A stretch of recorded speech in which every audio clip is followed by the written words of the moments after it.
তুই পোলার নামে বিচার নিয়ে এসেছিস, তোরে মাইর দিব আগে।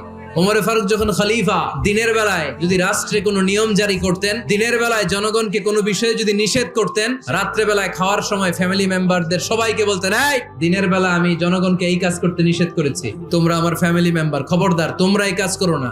জনগণ করলে যতটুকু শাস্তি, তোরা করলে পাবি ডবল শাস্তি। আমাদের নেতারা ওই বাড়ির বিচার করে, ওই বাড়ির মাইয়ার বিচার, ওই বাড়ির পোলার বিচার, নিজের পোলা গাঞ্জা টানে আসরে নাই, নিজের মেয়ে অপরাধ করে আসরে নাই।